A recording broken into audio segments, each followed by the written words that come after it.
N'hésitez pas à liker la vidéo si elle vous plaît et si vous êtes nouveau sur la chaîne, n'oubliez pas de vous abonner et d'activer la notification pour ne rater aucune de nos prochaines vidéos. On commence. Serpents comptent aussi des espèces qui sont considérées comme rares voire menacées d'extinction. Voulez-vous découvrir quelles sont ces espèces-là? Entre le serpent qui vole, une vipère à cornes ou encore le boa le plus rare du monde, mettez-vous bien à l'aise car c'est parti. Cerastes cerastes est une espèce de vipère qui se caractérise principalement par la présence de petites excroissances au niveau de sa tête. Celle-ci ressemble à deux cornes situées respectivement au-dessus de chaque œil. Elle vit essentiellement dans les déserts d'Afrique du Nord et du Moyen-Orient. Ces serpents sont en fait capables de vivre dans les endroits où l'eau est rare car ils peuvent se contenter de l'eau contenue dans les proies qu'ils ingèrent. Diurne l'hiver, la vipère à cornes adopte un comportement nocturne une fois l'été venu, afin de se protéger contre les hautes températures qui peuvent être fatales pour elle. Pour cela, elle s'enfouit dans le sable, ce qui lui permet de maintenir sa température interne à un peu plus de 30 degrés Celsius seulement. Capable de se mouvoir à reculons, elle se déplace aussi latéralement. En effet, la vipère à cornes possède deux modes de déplacement. L'un sinueux qui lui permet de progresser en toute discrétion et l'autre en pratiquant des bonds, de manière à réduire le contact entre le sable brûlant et son corps, évitant ainsi de se brûler. Pour chasser, la vipère à cornes se cache généralement sous le sable et se met à l'affût de ses proies. Elle se nourrit de petits rongeurs et de lézards. En outre, elle est considérée comme un serpent dangereux, très venimeux. Elle est d'ailleurs dotée du système d'injection de venin le plus élaboré avec une dent très longue et un canal d'injection clos sur toute sa longueur. Voici l'un des plus beaux serpents au monde, mais aussi l'un des reptiles les plus dangereux. Calliophyse bivirgata est une espèce de serpent qui vit essentiellement dans certains pays de l'Asie du Sud-Est, comme la Birmanie, la Malaisie, l'Indonésie, la Thaïlande et le Cambodge. Il est surtout reconnaissable par sa belle couleur bleue électrique et par sa tête et sa queue qui sont d'un rouge flamboyant. Surnommé le tueur des tueurs, ce serpent nocturne qui se nourrit d'autres espèces de serpents venimeux, comme le cobra par exemple, doit sa force à son venin très particulier. Au lieu d'agir comme un sédatif, comme le venin des autres serpents, le venin du serpent corail bleu agit plutôt sur tous les nerfs de la proie.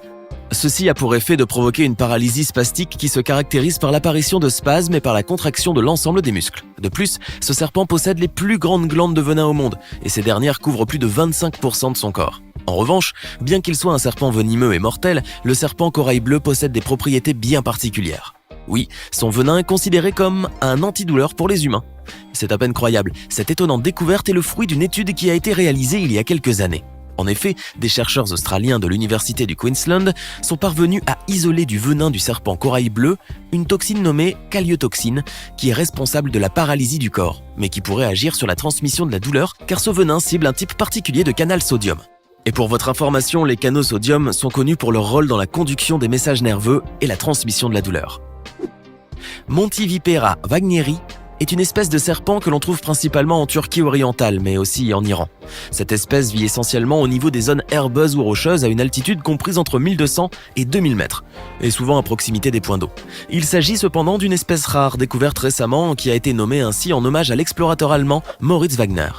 La vipère de Wagner possède un corps gris ou brun avec des motifs marrons entourés de cercles de couleur noire qui sont répartis le long de la colonne vertébrale et allant de la nuque jusqu'au début de la queue. Elle est souvent de taille moyenne puisqu'elle mesure généralement de 50 à 70 cm environ. Elle peut atteindre parfois jusqu'à 95 cm. En outre, elle possède une tête assez large et allongée qui se démarque nettement du corps. La vipère de Wagner est un serpent venimeux qui utilise son venin pour capturer et tuer ses proies. C'est aussi un serpent solénoglyphe, c'est-à-dire qui possède des crochets à venin situés à l'avant de la mâchoire. Ce serpent doit son nom au lieu de sa découverte, l'état d'Antigua et Barbuda dans les Antilles. Alsophis antigae est en effet une espèce endémique de ces îles-là. Malgré son nom Antiguan Racer en anglais, qui veut dire littéralement coureur antiguais en français, ce serpent est plutôt lent. Par ailleurs, c'est l'un des rares serpents dont les mâles peuvent être distingués des femelles grâce à leur couleur. Ils se nourrissent de certaines espèces de lézards endémiques.